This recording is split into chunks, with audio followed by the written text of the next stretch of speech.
Let me ask you something. When was the last time you listened to your own podcast interview? And not just for what you said, but how you said it. Today's episode is going to change the way you think about your tone of voice, your consistency in all your communication, and the impact you're really making in your interviews. I'm joined today by Darren Horwitz. Darren's a friend and a master in brand strategy. He's the founder of TenTen Group. That's the place that Fortune 500 companies listen to. He's here to unpack something that most guests overlook, and that is tone of voice. It consistently builds or quickly destroys trust, and that ultimately impacts results.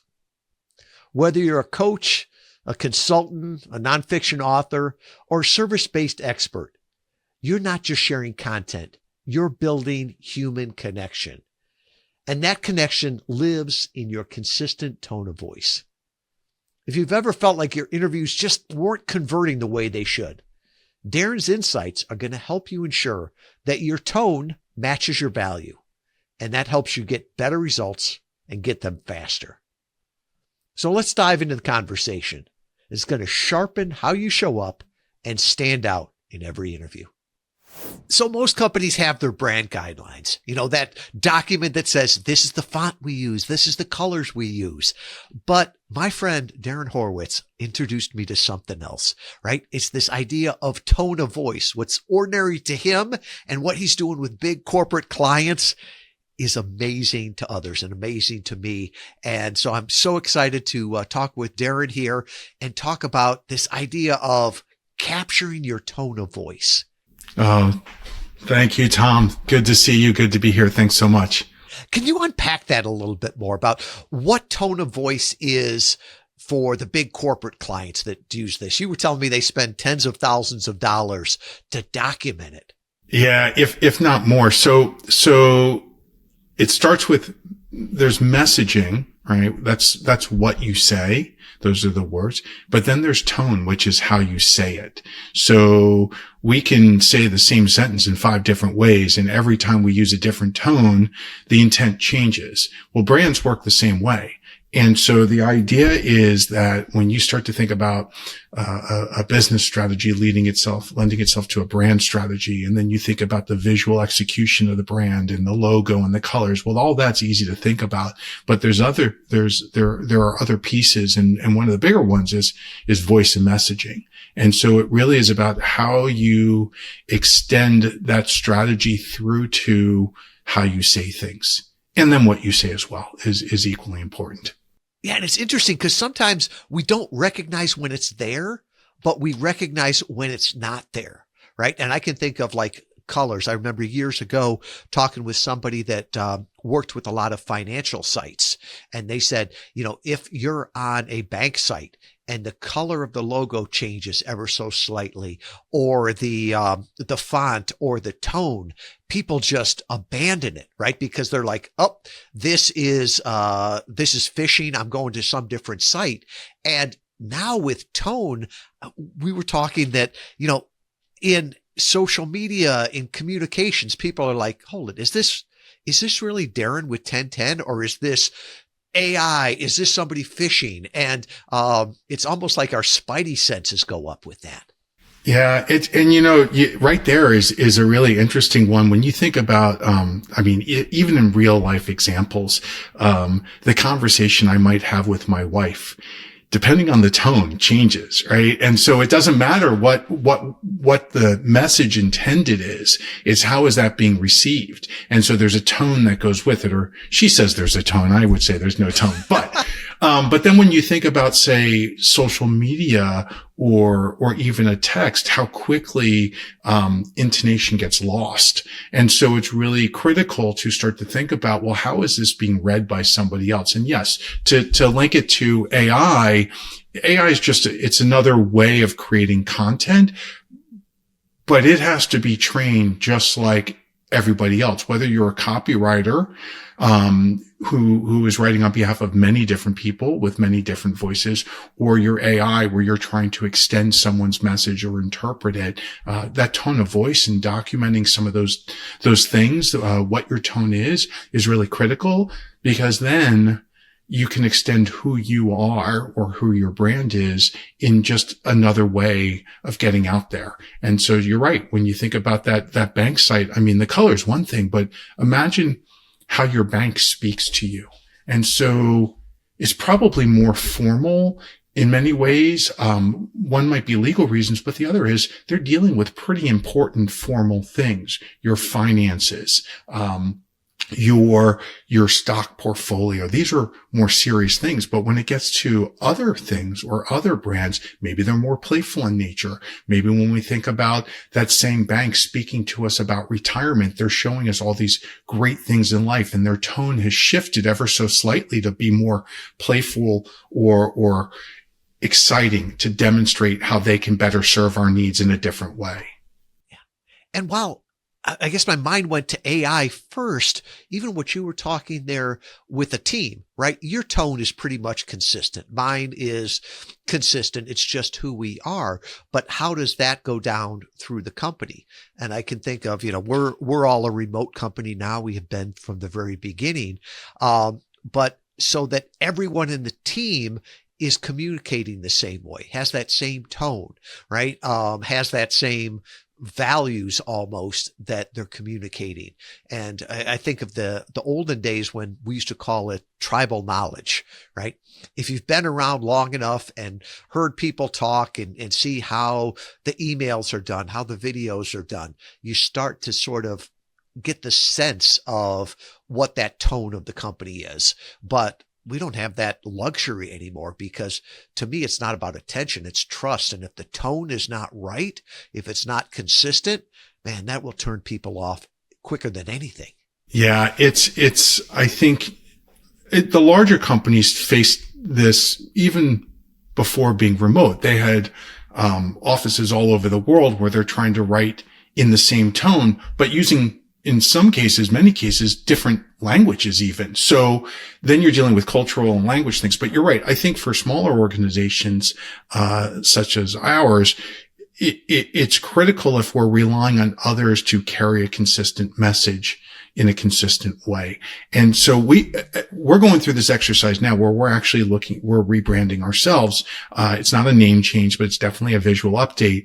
And part of the exercise was to understand what our company is about.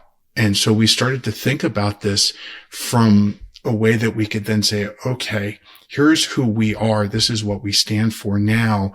How will that influence our design work? But also, how does that influence the way in which we speak to people? And as we go to create content promoting this rebrand or promoting ourselves, is there something we can anchor ourselves to? So for us, it was pragmatic, confident, and empathetic, right? It was pragmatic. We didn't want to deal with a lot of jargon. We wanted to make sure that everything we did was succinct, or as succinct as could be. And how we said it to people was just straightforward. Confident was this idea that, hey, if you're going through a rebrand, we're kind of your Sherpa. We've done this so many times. And it's not to say that you're unique and different in how you do things, but we're confident in what we bring to the table to help you navigate your own journey. And then empathetic was this idea that, always reminding ourselves that no matter what we say, there's somebody on the other side of that. And how do we speak or reach them in a way that works for them? What solutions we're going to provide? Will they actually work for the client? And what we say, is it taking into consideration how it will be heard or read or used? So those are the three things that we look at as we're defining our tone of voice right now. And it's interesting to then use those as filters when we're writing new content or reviewing old content even. And it's cool. I get into this, and that's not even my job. It's not even tone of voice guidelines. It's just broader brand guidelines, but tone of voice is so critical, I think. when you use those words, I'm like, oh yeah, that's Darren. And Darren should be 1010, right? They've got to be consistent because as you out there as a speaker for it, you are the face, you're the brand, the tone, and there's got to be that natural, when I heard you speak on a podcast, then I went to the website. It seems like the same person, the same company. Even, the blogs sound like they were written by you. Well, thank you. Hopefully then we're doing it well.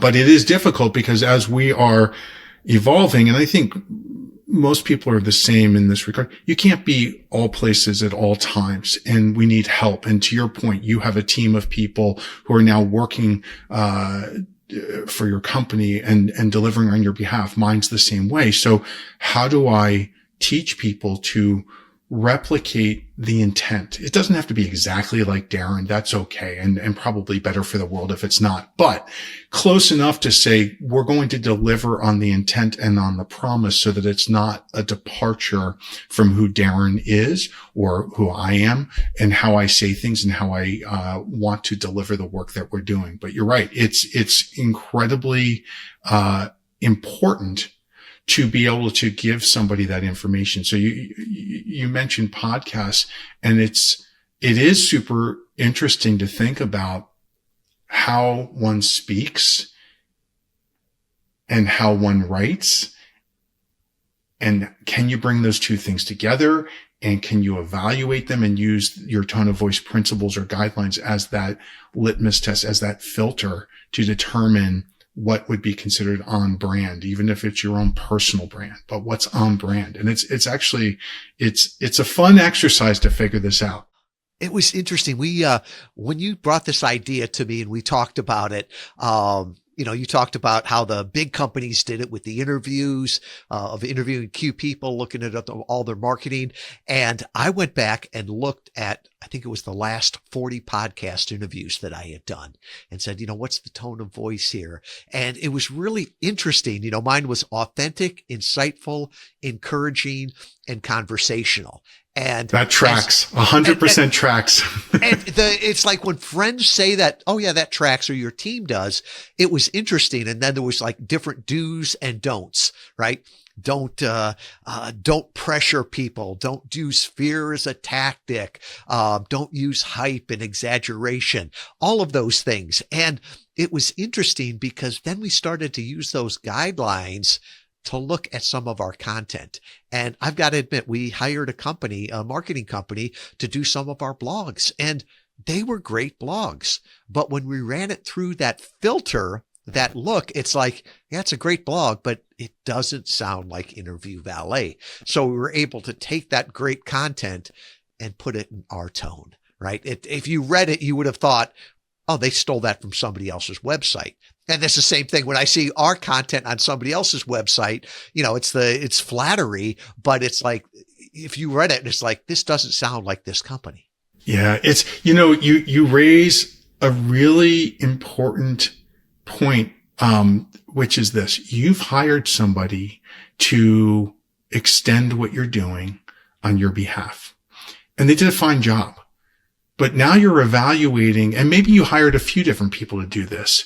And they all did a fine job as one-offs, but now you're evaluating this holistically, and you can see there's a little bit of a disconnect. Well, you've invested money in each one of these things. Imagine if you gave them your tone of voice guidelines to begin with, how much stronger it would be and how you wouldn't have to even consider redoing it for those reasons. And you'd save money and you'd protect your brand, you'd protect your investment, and you'd be much more efficient. And to your first point, it would feel like it belongs together. And the idea of doing that without colors and logos would be ridiculous, right? You wouldn't go to a website designer and say, build me a website. And they bring something back and it's like, that's not my color. That's not my font. This doesn't look anything like me, right? We give them guidelines, but with content, so often we're just like, write us good content, put good social media posts, and we don't have anything that says, this is how we talk. This is our tone of voice. Right. And at that point, what's good? What does good even mean? Well, now you can point to it and say, okay, good accomplishes these things.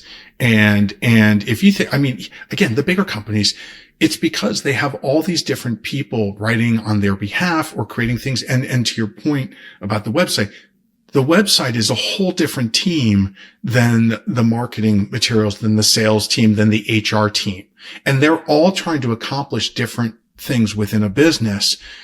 But now there's a way for them to write content in a similar fashion, or at least trying to accomplish the same intent, if you will. Everything from the way in which you recruit somebody, all the way up to the way you give them a review, all the way up into how they deliver their work. So it's, or if they're in a store. Imagine you've been to restaurants, and I'm sure you've had an experience where, hey, some days it's really good and consistent, and then some days something's off here, whether it's the service or the food, or maybe they have somebody new in the back cooking the food for you and they're just not paying attention to the recipe, whatever it is.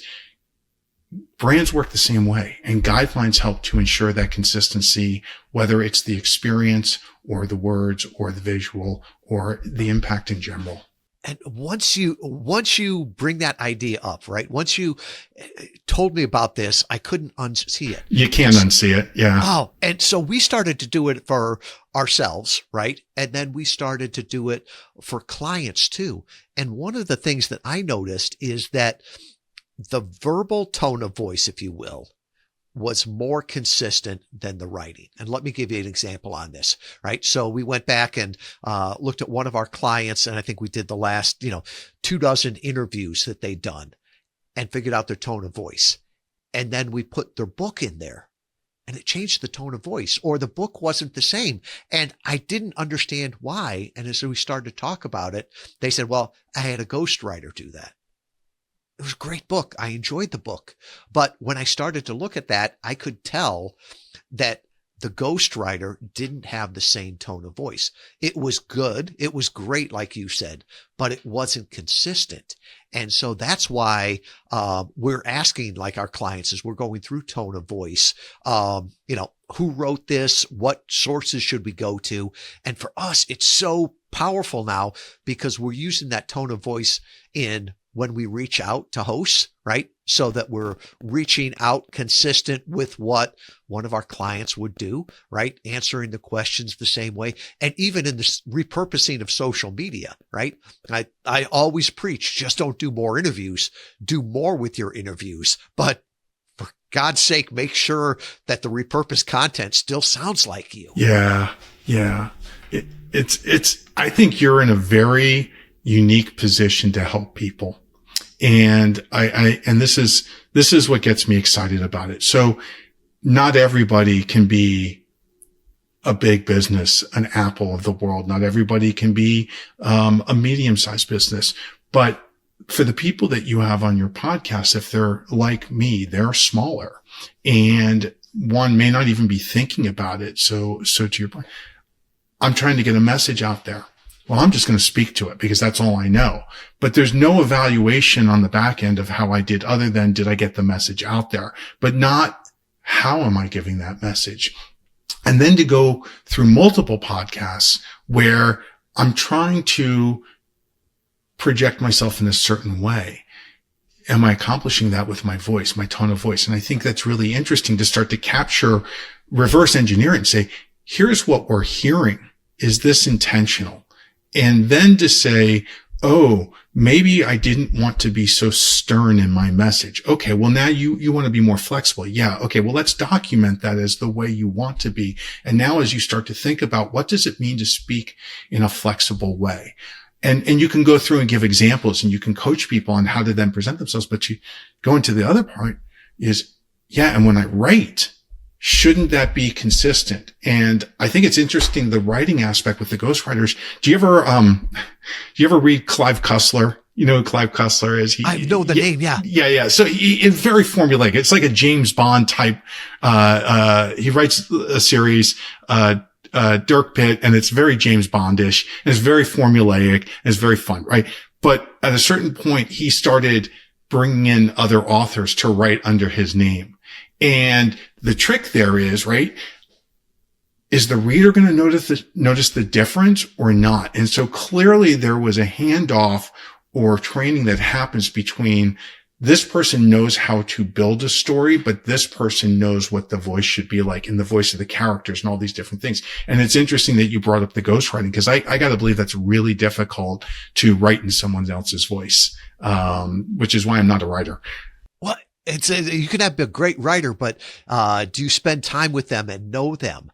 And that's you mentioned something that we're starting to do now is, so when we have a new client come in, we run the tone of voice report on them if they have previous interviews, and we show that to them and say, is this how you want to be presented? Right? And it's either, yes, you understand me, or no, that's not what I want. Right. And it's like, okay, so how can we change this messaging to be consistent? The other thing is now is we're trying to optimize for LMO, language machine optimization. One of the things that Interview Valet has been doing is getting more, as we call them, talents out there. So it's not just me talking on podcast interviews, but there's other people in our leadership team. So we've got 4 times as many voices out there, but they've got to be consistent. So we ran it, for Kristen's tone of voice, Chloe's, Tiffany's, Liz's, mine. And then we compared those and said, are they consistent? Right. And like you said, not everybody talks the same way, but are they consistent with the company values there? And it was a great exercise to make sure that we're all sort of singing in tune, if you will. And it builds up the brand, not confuses it. How'd they do? Well, first of all, they did great, right? Because they are who they are.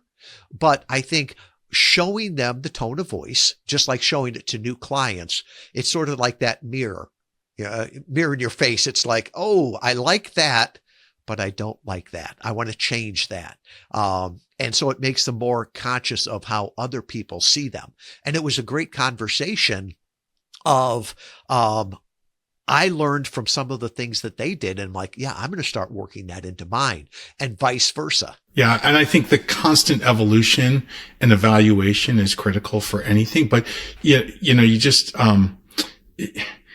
it's interesting to think through the point of, okay, so you give the assessment. What if it's not the voice that I want to have? And so the trick there is to not just stop and say, this is what my voice should be. It's to give examples of how does that come to life in the real world? What should that sound like? What should that read like? What should that be written as? And it's those examples that become actionable. To say pragmatic, confident, empathetic. Okay, I know what those words mean.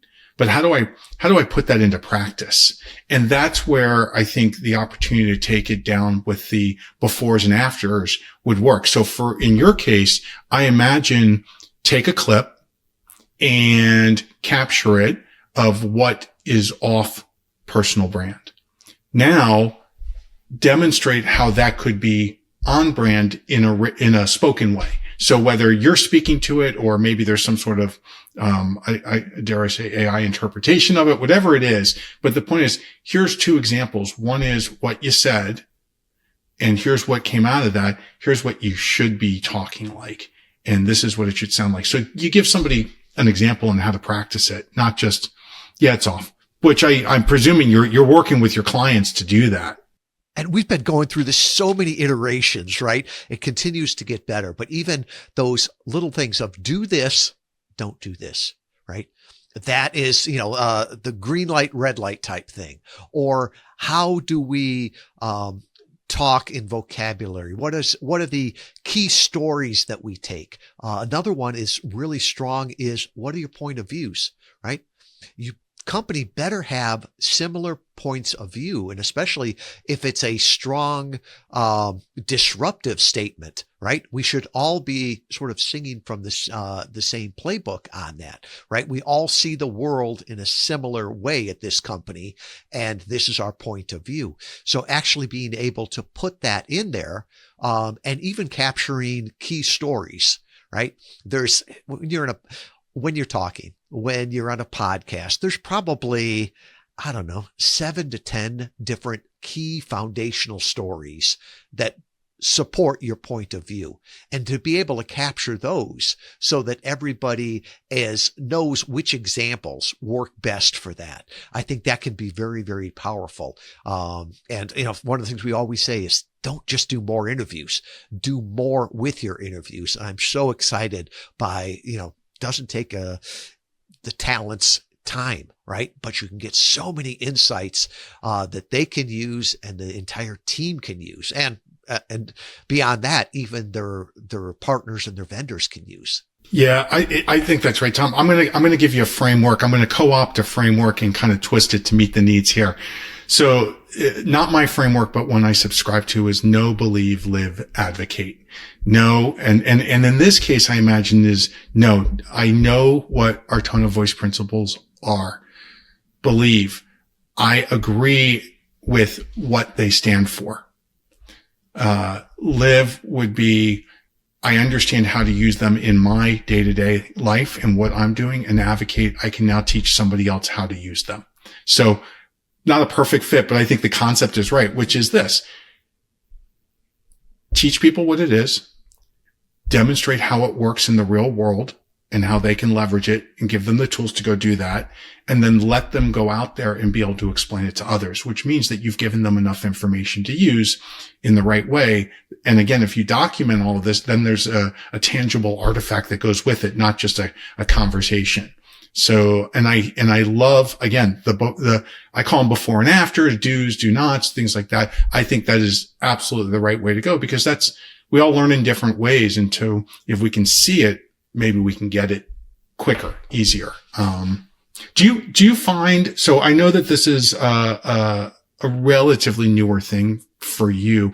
I imagine that there is tremendous value to your clients, and I'm curious to know what the reception is, how when you talk to them about this and when you work with them to try and then guide them or help them figure it out, what it should be, and then demonstrate the benefits of this. What's the reaction been? Yeah, I think the reaction is similar to when you first explained this idea to me, right? Big business uses this and they spend tens or hundreds of thousands of dollars on it. Small business can't afford it. And so when we start to show them the report, it's like, well, how did you get that, right? How did you understand me so quickly? And it's like, well, we basically looked at all your old interviews, right? Your content, we got to understand you, because the better we understand you, the better we can serve you. And it also, the report, it makes it less, dare I say, personal or judgmental, right? And some of the things, like when we give feedback on interviews, right? If I say, Darren, you talk too fast, right? That can be insulting, right? It's like, no, I don't, right? But if we can come back and say, in your last interview, I noticed that you were talking 26% faster than the host. Have you ever considered slowing down, right?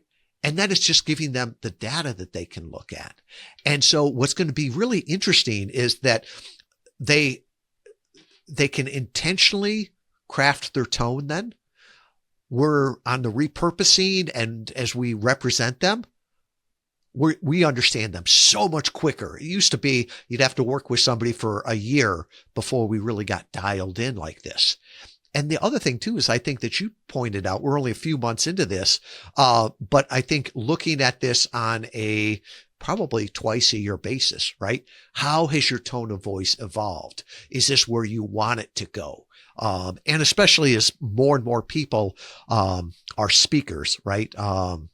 I can think of like HubSpot at one time. They had 6 talents, right? I would love to go back to those interviews and say, was everybody on brand, on message with that? And I think it's a great thing, because at the end of the day, it's not just about doing more interviews. It's about getting more from every interview, and being able to get that feedback has been really changing on there, right? It's not just the people that just say it's a numbers game, right? Just keep talking, right? That never made sense to me. If that's the case, then don't get on a podcast. Just go out to Times Square, right? There's lots of people that walk by. Sooner or later, you'll talk to the right person. And it's like, that sounds crazy, but unfortunately, that's what many people are doing, right? I'll just keep talking, and magic will happen out of one time. That shotgun approach, it's the same thing with new business, right? It's okay. So I can throw a message out to 100 different companies. Maybe one of them is in need of my services, or I can target specific situations where there's a greater likelihood that it's going to be a fit. And I can craft my message in such a way that not only conveys what I want, but reaches them in a way that they hear it specifically for their needs. Again, it's this idea of message given, message received, and is it really what I want to do? You said a couple of things that I think are really interesting. One of them is to think about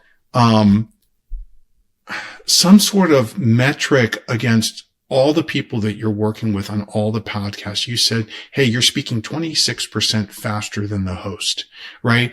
On average, X amount of people speak too quickly.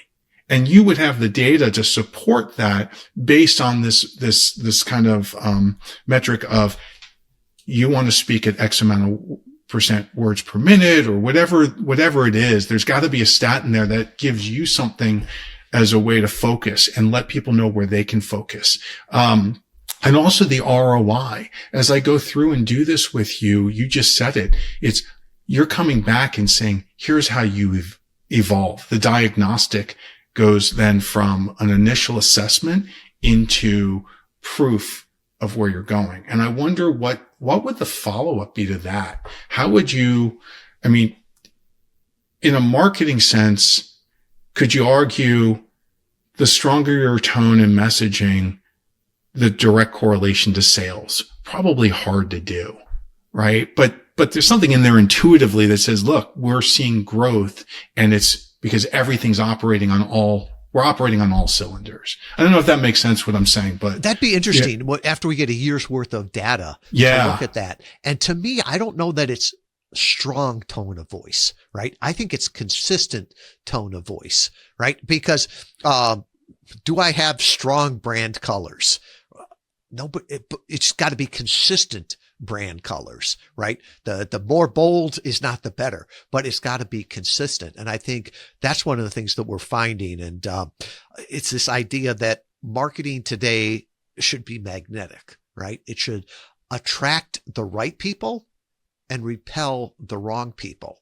And I think when we start to blur our tone of voice, our message, our point of view, it confuses people, and maybe they'll come on and say, well, let me try this out, right? I'll be a lead. And then they get in there and it's like, oh, this isn't what I expected.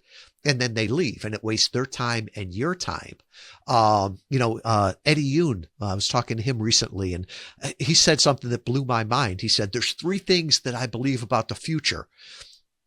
The cost of energy is trending to 0. And I'm like, okay, I can see that. He said, the cost of computing is trending to 0. I can see that. And he's like, the cost of acquiring a company or a customer, a client, is trending to 0. And I was like, not from everybody I'm talking to, but it should, right? Because as we know ourselves better, as we know our clients better, as we're more consistent, right? The goal is not more leads, it's more ideal clients that value what we do. As one of our clients said, he doesn't want a sales funnel, right? Where 1,000 leads come in and 1 client comes out. He's like, that's inefficient for everybody. He's like, I want the sales funnel, right? the sales cylinder, where I am so clear on my message and people understand it so well that 5 people come in and 4 become clients. To me, that's more effective and ultimately more efficient too. Think about what you're doing for your clients. I'm not sorry. Yes, I agree with that. And it makes sense. Now, building upon what you just said, how would I get feedback from a podcast? I'd have to go out and ask people, what'd you think? Did it make sense? Like, I'd be out there validating it till the cows come home. However, what you're able to do now is, and I imagine it starts as early on. If I remember correctly, when I filled out my sheet for you, part of the questionnaire was, okay, what topics do I want to speak to? Who am I? What's my background? But one of them was not yet, which it may be now.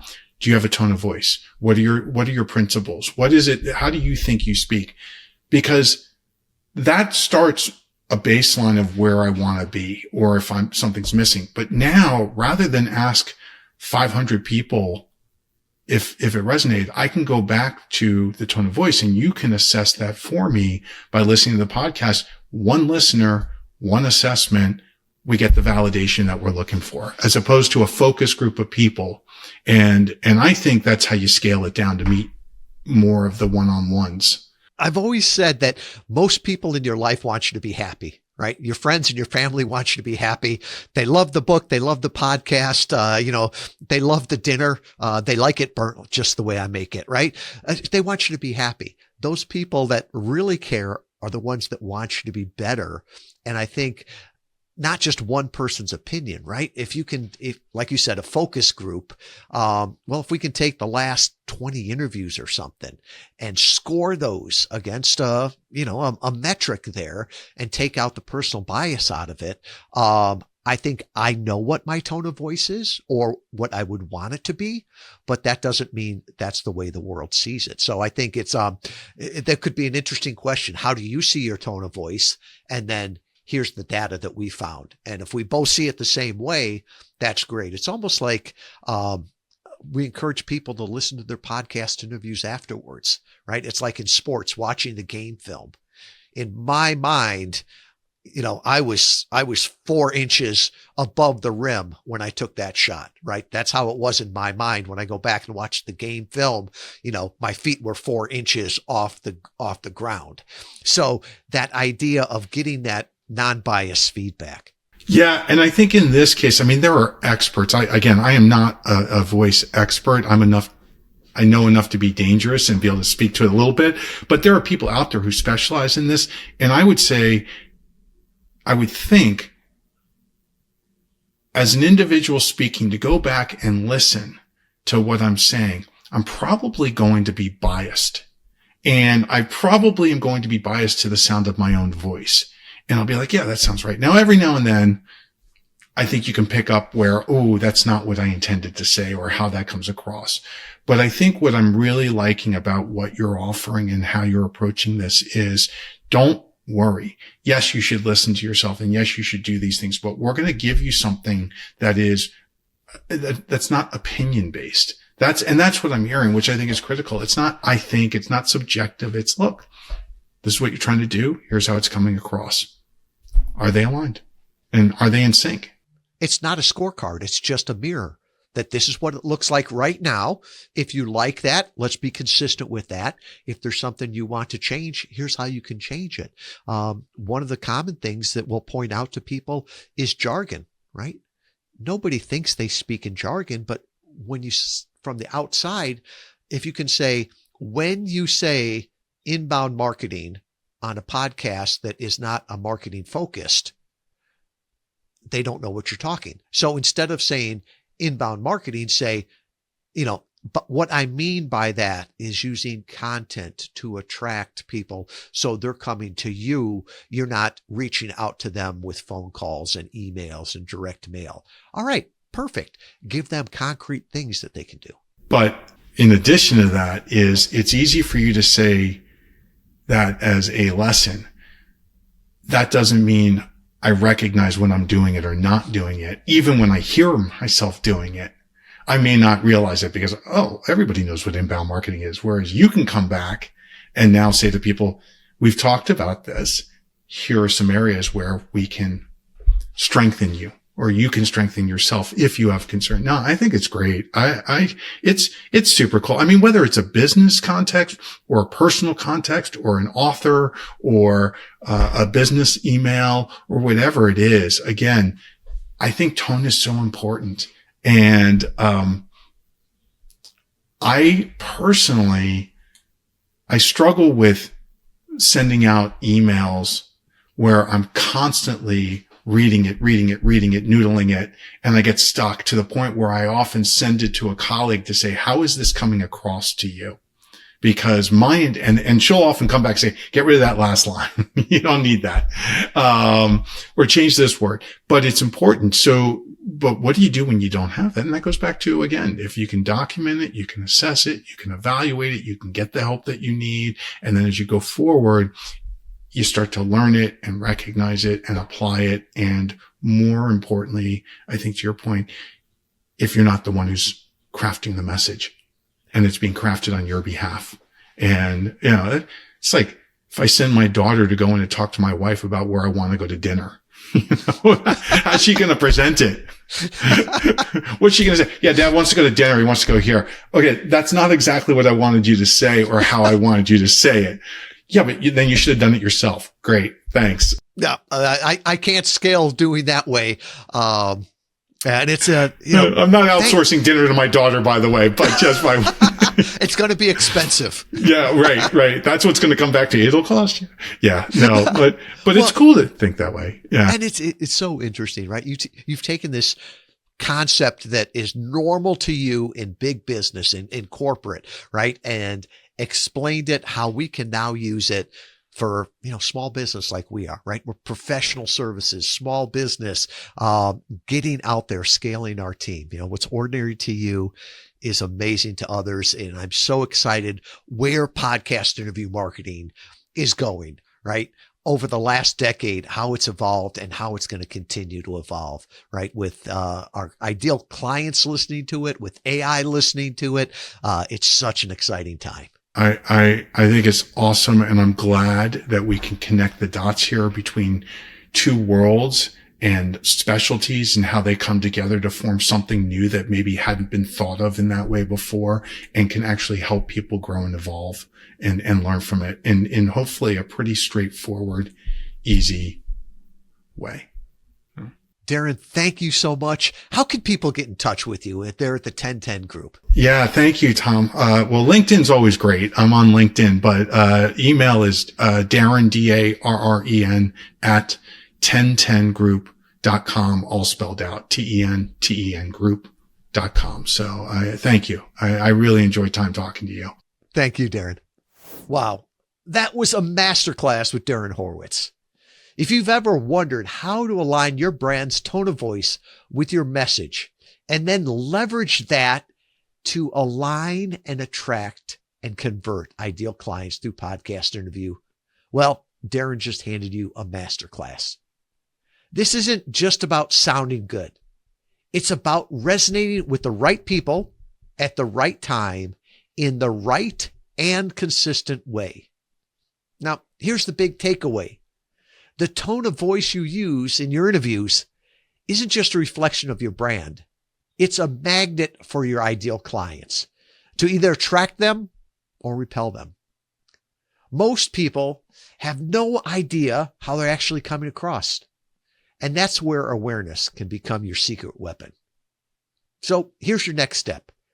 If you want to know how your tone of voice is impacting your results, go to interviewvalet.com/TOV for tone of voice. There you can get a complete audit based on your recent podcast interviews. You'll get a customized tone of voice report that shows you how your message is landing and how to improve it and scale it within your team. Remember, better interviews lead to better clients. Better clients lead to fewer headaches and more profits. So let's be intentional and make every interview count.